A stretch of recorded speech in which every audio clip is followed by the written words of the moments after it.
तुकाराम महाराज या ठिकाणी म्हणताय मलकट हा संसार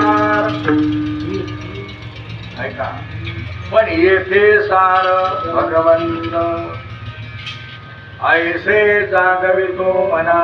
बघा इथे कशी मजा आहे. हा काय ऐका जरा. ऐसे जागवितो मना, इथे मजा आहे. संसार फलगड आहे, भगवंत सार आहे. हे मी अगोदर कोणाला सांगतो? मनाला सांगतो आणि मग जनाला सांगतो. आता ऐसे जागवितो मना सरसे जना सहित. म्हणजे जे गोष्ट जनाला सांगायची आहे ती आपल्या मनालाही सांगायची आहे. आणि मग माझ्या मनालाही मी सांगितलं की बाबा सार इथे परमात्मा आहे.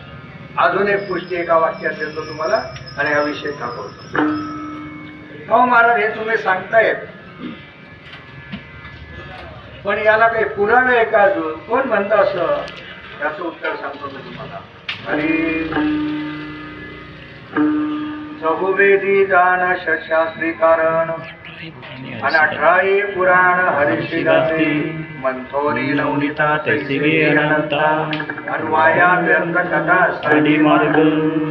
हे तत्व त्या ठिकाणी संतांनी सांगितलं. आणि म्हणून जगद्गुरु तुकोबाराय सांगतात सारासार विचार करा उठा उठी. मग सार काय? नाम. मग नाम धरा कंठी विठोबाचे. तुकाराम बाबा असं जर ते भगवंताचं नाम आम्ही कंठामध्ये धारण केलं तर त्याच्यापासून फल कोणतं मिळेल? याचं फल द्वितीय चरणात. तयाच्या चिंतने तयाच्या चिंतने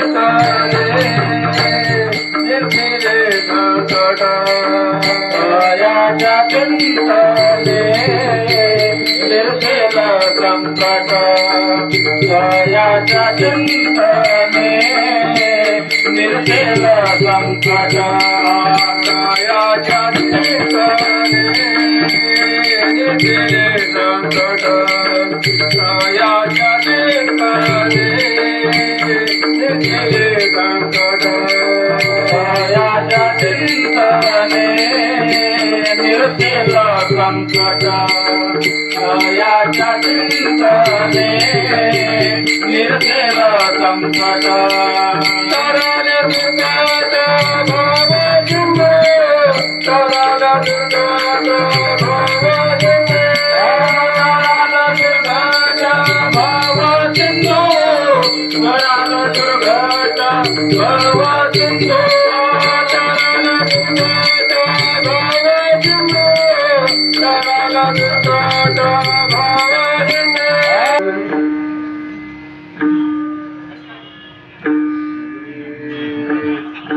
तयाच्या चिंतने निर्सेल संकट. अंतराल दुर्घट भवसिंधू. थोडक्यात अर्थ स्पष्ट आहे की जर त्या भगवंताच्या नामाचं आपण चिंतन केलं तर तुमच्या जीवनातले अनंत संकट जरी असली तरी त्या संकटाचा नाश होतो. आणि हा दुस्तर भवसागर आपण त्या ठिकाणी तरुण जाऊ शकतो. हा संदेश जगद्गुरु तुकोबाने दिला. संप्रदायाच्या नियमानुसार कोणी आलस्यपणे मोठ्या प्रेमानं आपण भगवंताच्या नामाचं गुण चिंतन करू. आपल्याला पुढेही बहुधा करणे आहे. योग्य वेळेवर योग्य काळखंडामध्ये आपल्याला कर्पणविधी आपला योग्य झाला पाहिजे. त्या तयारीला तुम्ही लागलं तरी चालेल. तर हळूहळू हळू लागा. कुमारी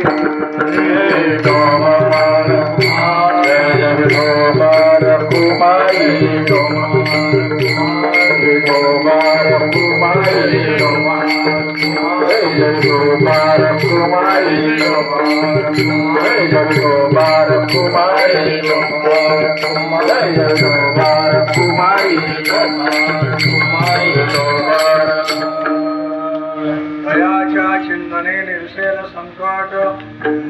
अंतराल दुर्घट भवसिंधू. दुस्तर अशा प्रकारचा भवसागर आणि परमात्मा चिंतनाने तरुण जाऊ शकतो.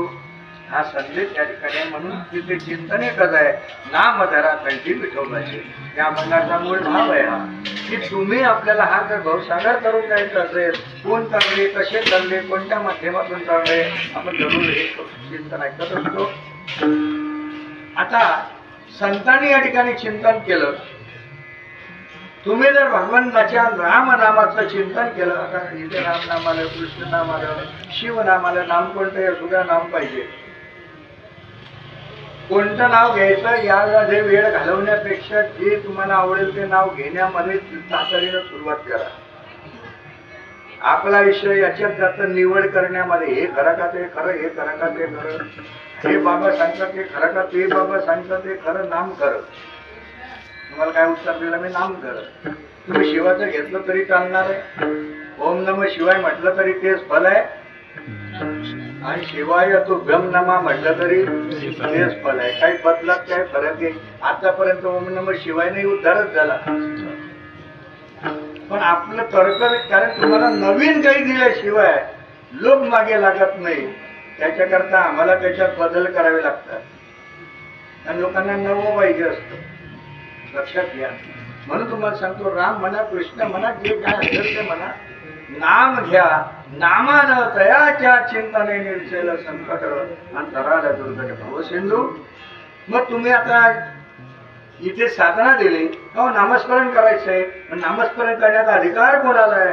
कोणत्या कुळात आम्ही जन्माला आलो पाहिजे? संतांनी सांगितलं नामस्मरण करण्याचा अधिकार सर्वांना आहे. स्वतंत्र अनेक प्रमाणे मी तुम्हाला सांगेल, नामस्मरण करण्याचा अधिकार सर्वांना आहे.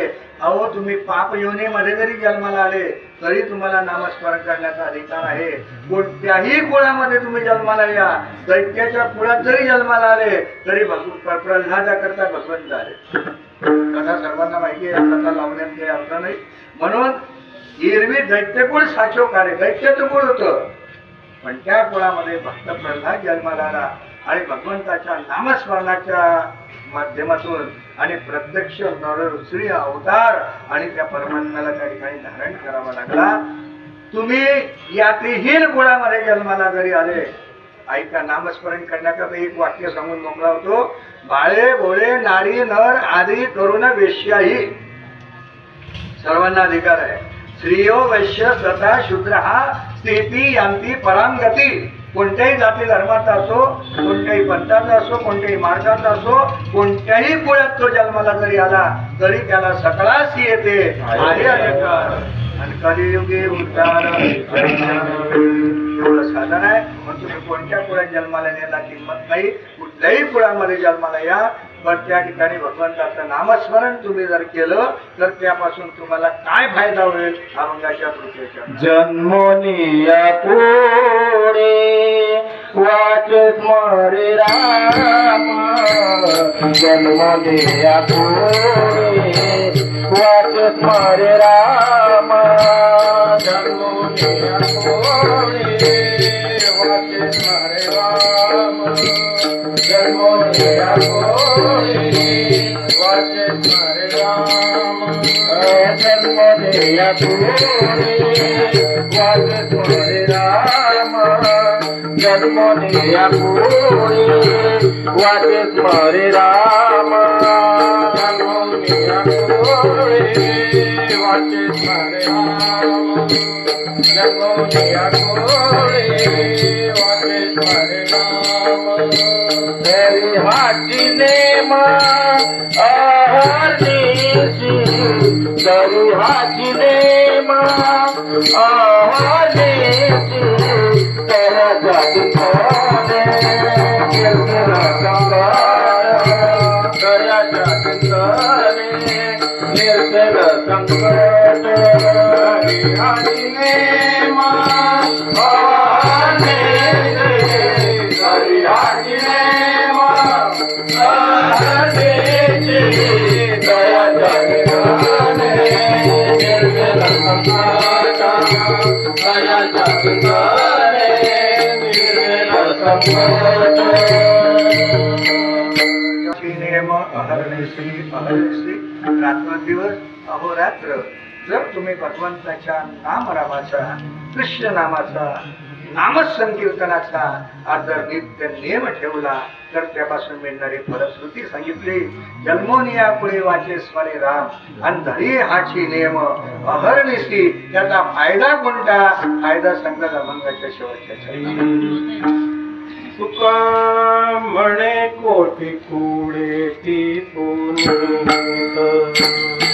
तुका म्हणे कोटी कुडे पुनीत. म्हणे कोटी कुडे ती पुनीत. तुका म्हणे कोटी कुडे ती पुनीत. तुका म्हणे कोटी कुडे ती पुनीत. तुका म्हणे कोटी कुडे ती पुनीत. तुका म्हणे कोटी कुडे ती पुनीत. तुका म्हणे कोटी कुडे ती पुनीत. तुका म्हणे कोटी कुडे ती पुनीत. गाता गीत विठोबाचे. गाता गीत विठोबाचे. कयाच्या चिंतने निर्सेला संकट. कयाच्या चिंतने निर्सेला गाता गीत विठोबाचे. कयाच्या चिंतने निर्सेला संकट. दुर्घट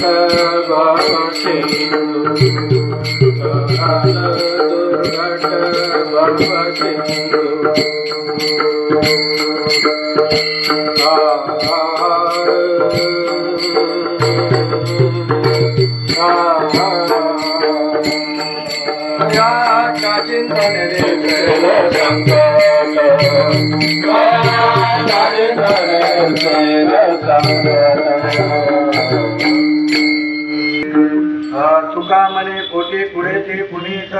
पावे गाता गीत विठोबाचे. दयाच्या चिंतने निर्शैल संकट. कराल दुर्घट भव सिंधू. असो थोडक्यात या अभंगाच्या चारी चरणाचा आणि विचार तुमच्या आपल्यापर्यंत या ठिकाणी मांडला. आणि जाणाऱ्या जीवात्म्याकरता कीर्तन आहे ते निमित्त आहे, पण खरं कीर्तन आपल्या करता आहे. कारण जाणारा जीवात्मा गेला, आपण जिवंत आहे. आता संधी चिंतन करण्याची कोणाला आहे? आपल्याला आहे. जाणाऱ्याची संधी संपली, पण आपल्याला आता उर्वरित आयुष्य जे शिल्लक आहे त्या उर्वरित आयुष्यामध्ये आपल्याला परमार्थ साधना कशी करता येईल, उर्वरित आयुष्याचं सोनं आपल्याला कसं करता येईल आणि आपलं जीवन आपल्याला मंगलमय कसं करता येईल त्याच्याकरता आपल्याला आता चिंतनात्मक विचार करण्याची गरज आहे. म्हणून हा विचार आपण धारण करायचा आहे. सारासार विचार करा, उठा उठी नाम धरा कंठी बोलका. दयाच्या चिंतने निर्शेल संकट. कराल दुर्घट भव सिंधू. असो थोडक्यात झालेली सेवा संत सम्राट ज्ञान माऊलींच्या चरणांमध्ये अर्पण करतो आणि या ठिकाणी सेवेला विराम देतो. आजच्या या सेवेचं आयोजन आमचे परमस्नेही हरिभक्ती परायण प्रल्हाद महाराज ढाके आणि यांच्या माध्यमातून झालं. त्यांनी मला कॉल केला आणि सांगितलं, महाराज असा असा कार्यक्रम आहे, काही चिंता करण्याचं कारण नाही. आज ते कर्मक्षेत्रामध्ये व्यस्त आहे आणि त्याची जाणीव मलाही आहे. तरी त्यांना मोह आवरला नाही. कीर्तन सुरू होईपर्यंत तळमळ होते त्यांची. थांबले ते आणि ते थांबून गेले. कारण तळमळ आहे, धडपडतं नेतृत्व आहे त्यापासून असो. कारण त्या क्षेत्रात मी होतो, मला त्याची जाणीव होती आणि म्हणून आपलं कर्म अगोदर चोख असलं पाहिजे आणि त्या न्यायाला अनुसरून त्यांच्या माध्यमातून सेवा मिळाली. परिवारातलं प्रेम आहेच. असो जाणाऱ्या जीवात्म्याला चिरकाल शांती प्राप्त हो अशी आपण प्रभूचरणी प्रार्थना करू आणि याच ठिकाणी आपल्या सेवेला पण पूर्णविराम देणार आहोत.